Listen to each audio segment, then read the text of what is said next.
the surds laws, which I've listed over here. So I'll just give you some numerical examples to make it clearer to you. So let's say I have root 2 times root 3. Using the first law, it will just be root of 2 times 3, okay, which is just root 6. Next, over here, if I have root 2 over root 3, okay, it is just equivalent to root of 2/3, okay, and as such. So next example, let's say I have root 2 times root 2, for example, I'll just get the number 2. And then if I have 3 times root 2, for example, I'll have 3 root 2. And finally, okay, just a simple example, let's say I have 2 root 5 plus 4 root 5, for example, and I'll just get 2 plus 4, which gives me 6 root 5. Okay, so I hope that sort of summarizes the 5 laws of surds. Please copy this down because we will be using them in the next few examples. Example number 1. If we have root 3 times root 27, okay, recap using your first law over here, it will just be root of 3 times 27, okay, which is root of 81, and the square of 81 is just 9. Okay, next example over here, root of 21 divided by root of 3 is just 21 divided by 3, which gives me root of 7. Okay, next one over here, root of 12 square, okay, this is just 12.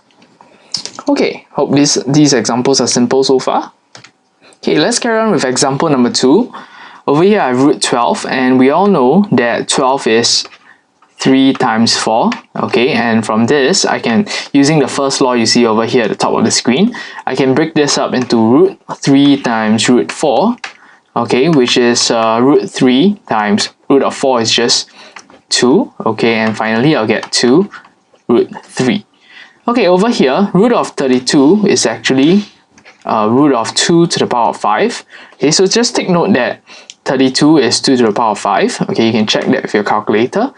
And I can break up 2 to the power of 5. 2 to the power of 5 is actually 2 square times 2 square times 2. Okay, and I can further break this up. So I'll get root of 2 square times root of 2 square times root 2. Okay, and we all know that the root of 2 square, okay, is just 2. So 2 times 2 times root 2, and if I multiply all of these together, I will just get 4 root 2. Okay, moving on. 45 can be broken down to be 9 times 5. Okay, and this can be broken down to root 9 times root 5.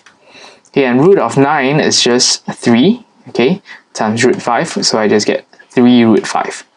Okay, over here, something that looks slightly tougher.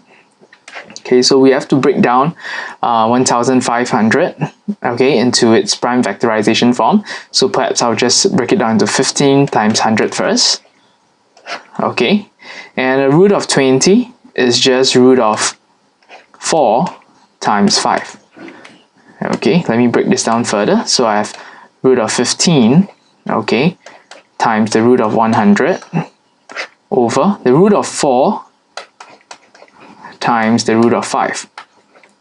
Okay, so root of 15, okay, can be broken down perhaps to become, okay, root of 3 times root of 5, and root of 100 is just 10, root of 4 is just 2, and root of 5, okay, I leave it as such. So at this point in time, you realize that the 5 and the 5 can be cancelled, okay, and then 10 divided by 2, okay, it's just 5. So in my final answer, it's just 5 times root 3, which is 5 root 3. Okay, I'll see you in the next example.